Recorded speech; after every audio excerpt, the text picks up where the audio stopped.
ओम श्री गणेशाय नमः। मित्रों, राधे राधे। धर्म संस्कार पूजन चैनल में आपका स्वागत है। जैसा कि आप सब जानते हैं, भीष्म पितामह ब्रह्मचारी क्यों रहे, क्या कारण था, अजर अमर और इच्छा मृत्यु का वरदान उन्हें कैसे प्राप्त हुआ उनके पिता के द्वारा, भीष्म पितामह उनकी मृत्यु का कारण क्या था। आइए इन सभी प्रश्नों का उत्तर हम जानते हैं। महाभारत में भीष्म पितामह महत्वपूर्ण पात्रों में से एक थे। वे आजीवन ब्रह्मचार्य रहे और हस्तिनापुर की सेवा में लगे रहे। उनके पिता शांतनु थे। भीष्म के जन्म से ही जुड़ी कथा बहुत ही रोचक कथा है। मित्रों, इनको जानने के लिए आप इस वीडियो को पूरा देखिएगा। महाभारत ग्रंथ अनुसार राजा शांतनु को देव माता गंगा जी से प्रेम हो जाता है। राजा ने गंगा नदी से विवाह करने की इच्छा जगाई। इसके बाद गंगा ने राजा शांतनु के सामने शर्त रखी थी कि मुझे मेरी इच्छा के अनुसार काम करने की पूरी स्वतंत्रता चाहिए।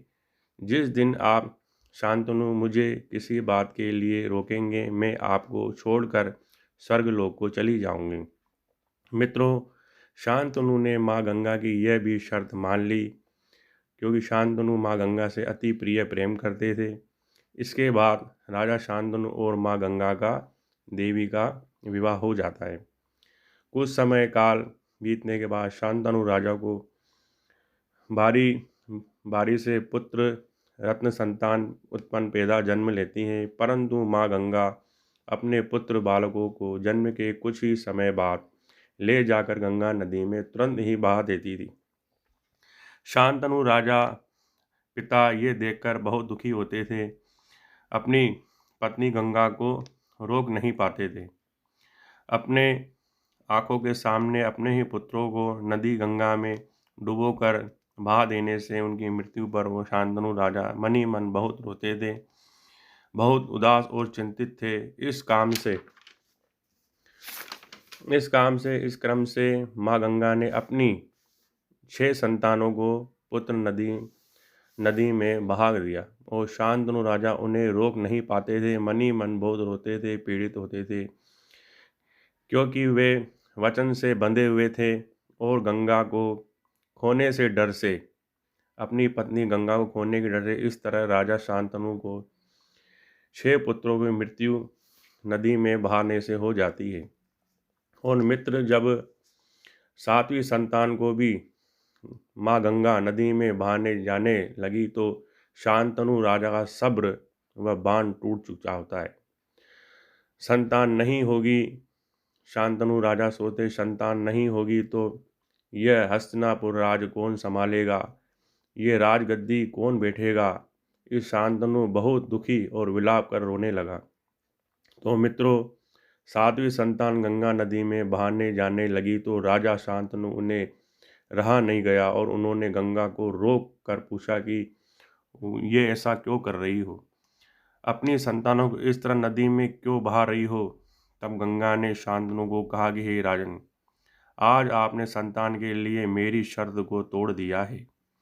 अब मैं संतान ही आपके पास रख और दे जा रही हूँ। अपनी शर्त वचन के अनुसार सब कुछ छोड़कर जा रही हूँ।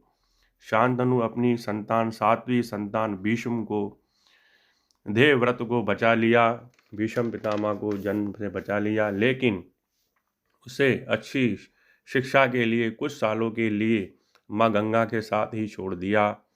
और कुछ वर्षों तक वह बालक बड़ा होता है। उस पुत्र का नाम देवव्रत रखा गया। गंगा ने अपने पुत्र देवव्रत को पालन पोषण किया और कुछ वर्षों के बाद तरुण, योग्य और जवान और परिपूर्ण देव विद्या से परिपूर्ण करा के शांतनु राजा के पास लाती है। एक दिन राजा अपने राज्य में बैठा हुआ खिड़की पर बालकनी में बैठा होता है, तो वो क्या देखता है कि एक धनुर्धर अपने तीरों से गंगा नदी को बहाते हुए जल के वेग को अपने बाणों और तीरों से रोक लेता है।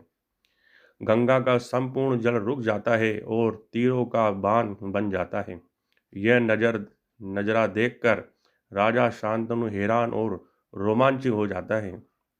मित्रों, राजा शांतनु मन में ही कुछ ही सोचता है कि ऐसा कौन महान धनुर्धर है जिसने माँ गंगा के प्रवाह को रोक दिया और तीरों से बांध बना दिया। यह देखने के लिए जैसे ही राजा अपने राज से बाहर जाके माँ गंगा नदी किनारे आता है तो क्या देखता है, माँ गंगा एक नौजवान युवक देवव्रत को लेकर खड़ी है।